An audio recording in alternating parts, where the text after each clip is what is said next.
I mean, there's very few opportunities within the Columbia Basin to protect such a large landscape. We're looking at 10,000 acres that would be coming into ODFW's ownership. This ownership, as you look at it, it laces around all that BLM beautifully and creates a 20 to 25,000 acre block of contiguous public land that people can come out and explore and enjoy. This land acquisition would basically secure the entire watershed into public ownership and conservation. To have such a large block of land still in one family ownership and their willingness to sell the property for conservation purposes, it's very important. You see a lot of smaller pieces that become available for sale, but a property of this size and one ownership is unique. Bighorn is probably one of the focus species as far as big game in our agency. The Deschutes population, we reintroduced sheep in the Deschutes in 1993. Over the last 20 years, this population has expanded to somewhere between 500 and 600 sheep. It's done very, very well. It's one of our source herds now for translocation throughout the rest of the state for California bighorns, as well as sharing those sheep with other states. We've taken sheep out of the Deschutes, put them in North Dakota, Montana, Idaho, and Washington.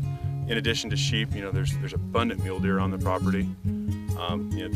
This is an area where mule deer are doing very well, especially compared to other areas throughout Oregon and throughout the West, really. There are elk on the property. The landowners have a pretty successful elk hunting program on it.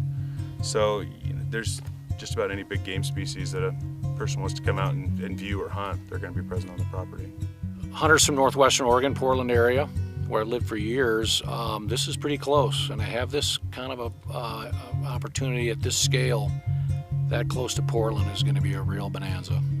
This property will be non-motorized access. There will be a parking area where people can drive to it and then park, and then they'll be able to hike into the property.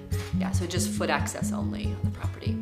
The state of Oregon will consider purchase of the 10,000-acre Lower Deschutes River Ranch north of Maupin using federal money that will be available. Other funding sources will also be used, including money from the Land and Water Conservation Fund. This is a rare opportunity, and the purchase of this ranch underscores the importance of the need for full and permanent funding of the Land and Water Conservation Fund, which expires in September. Backcountry Hunters and Anglers supports this purchase, as well as full and permanent funding of LWCF. Funded by offshore oil and mineral exploration fees, LWCF uses no taxpayer money, so onshore projects like the purchase of this ranch can be completed, so all can benefit from its use.